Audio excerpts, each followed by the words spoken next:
샬롬, 복된 토요일입니다. 오늘 하나님의 말씀으로 하루 시작하는 여러분의 삶에 주의 은혜와 평강이 가득하기를 축복합니다. 특별히 오늘은 6월 첫째 주 미니캠프가 있는 날입니다. 오늘도 하나님께 주실 은혜를 기대하며 함께 예배할 때에 말씀으로 응답해 주시고 크신 은혜를 부어주실 줄을 믿습니다. 함께 예배하는 여러분들을 축복합니다. 오늘 나눌 말씀은 사무엘상 17장 24절부터입니다.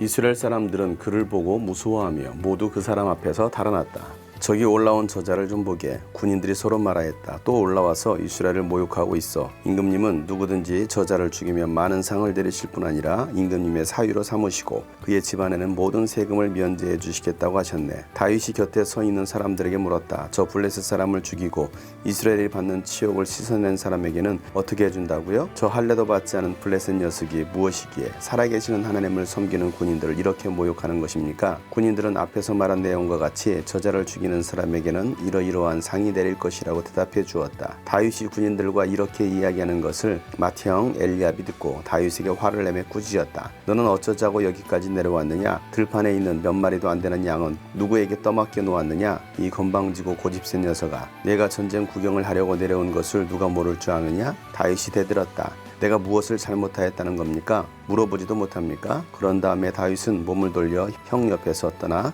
다른 사람 앞으로 가서 똑같은 말로 또 물어보았다. 거기에서도 사람들이 똑같은 말을 하였다. 다윗이 한 말이 사람들에게 알려지고 누군가가 그것을 사울에게 알렸다. 그러자 사울이 그를 데려오게 하였다. 다윗이 사울에게 말하였다. 누구든지 저자 때문에 사기를 잃어서는 안 됩니다. 임금님의 종인 제가 나가서 저 블레셋 사람과 싸우겠습니다. 그러나 사울은 다윗을 말렸다. 그만두어라. 내가 어떻게 저자와 싸운단 말이냐? 저자는 평생 군대에서 뼈가 굵은 자이지만 너는 아직 어린 소년이 아니냐? 그러나 다윗은 굽히지 않고 사울에게 말하였다. 임금님의 종인 저는 아버지의 양떼를 지켜왔습니다. 사자나 곰이 양떼에 달려들어 한 마리라도 물어가면 저는 곧바로 뒤쫓아가서 그 놈을 쳐 죽이고 그 입에서 양을 꺼내어 살려내곤 하였습니다. 그 짐승이 저에게 덤벼들면 그 턱수염을 붙잡고 때려 죽였습니다. 제가 이렇게 사자도 죽이고 곰도 죽였으니 저 할례 받지 않은 블레셋 사람도 그 꼴로 만들어 놓겠습니다. 살아계시는 하나님의 군대를 모욕한 자를 어찌 그대로 두겠습니까? 다윗은 말을 계속하였다. 사자의 발톱이나 곰의 발톱에서 저를 살려주신 주님께서 저 블레셋 사람의 손에서도 틀림없이 저를 살려주실 것입니다. 그제서야 사울이 다윗에게 허락하였다. 그렇다면 나가도 좋다. 주님께서 너와 함께 계시길 바란다. 사울은 자기의 군장비로 다윗을 문양시켜 주었다. 머리에는 노투구를 씌워주고 몸에는 갑옷을 입혀주었다. 다윗은 허리에 사울의 칼까지 차고 시험삼아 몇 걸음 걸어본 다음에 사울에게 이런 무장에는 제가 익숙하지 못합니다. 이렇게 무장을 한 채로는 걸어갈 수도 없습니다 하고는 그것을 다 벗었다. 그렇게 무장을 해본 일이 없었기 때문이다. 그런 다음에 다윗은 목동의 지팡이를 들고 시냇가에서 돌 5개를 골라서 자기가 메고 다니던 목동의 도구인 주머니에 집어넣은 다음 자기가 쓰던 무림매를 손에 들고 그 블레셋 사람에게 가까이 나아갔다. 아멘. 블레셋의 장수인 가드 사람 골리앗이 이스라엘을 향하여서 조롱하는 말을 할 때에 골리앗의 말을 들었던 이스라엘 모든 군인들은 두려워 떨면서 아무도 나서지 않았지만 그 이야기를 다윗이 듣습니다. 그리고 다윗은 그 골리앗의 말을 듣고서 분노하기 시작합니다. 그 군인들의 이야기를 들었던 다윗이 블레셋 사람을 죽이고 이스라엘에 받은 치욕을 씻어내는 사람에게 어떤 포상을 해준다라고 했는지 다시 물어봅니다. 그러면서 할례 받지도 않은 블레셋 녀석이 살아계시는 하나님을 섬기는 군인들을 모욕하는 저 블레셋 녀석은 누구냐고 다윗은 말합니다. 다윗은 임금님의 포상에는 관심이 별로 없습니다. 그저 하나님의 이름을 모욕하는 블레셋 장수에게 분노했던 것입니다. 다윗이 군인들과 얘기하고 있는 모습을 큰형인 엘리압이 봅니다. 그리고 다윗을 꾸짖기 시작합니다. 들판에 있는 양은 치지 않고 왜 여기 와서 전쟁 구경을 하고 있느냐고 건방지고 고집센 녀석이라고 책망합니다. 큰형이었던 이 엘리압은 막내인 다윗을 무시하고 있었습니다. 사무엘 선지자가 다윗을 이스라엘 왕으로 기름 부었을 때에도 엘리압은 다윗을 시기했을 것입니다. 그런데 전쟁터 나와 있는 그 모습을 봤을 때에 엘리압은 다윗이 꼴보기 싫었던 것입니다. 그 말을 들은 다윗도 대듭니다. 그러면서 다윗은 또 다른 군인에게 가서 그 모든 상황들을 묻습니다. 그리고 그 다윗의 이야기가 사울에게까지 들려집니다. 사울은 다윗을 부릅니다.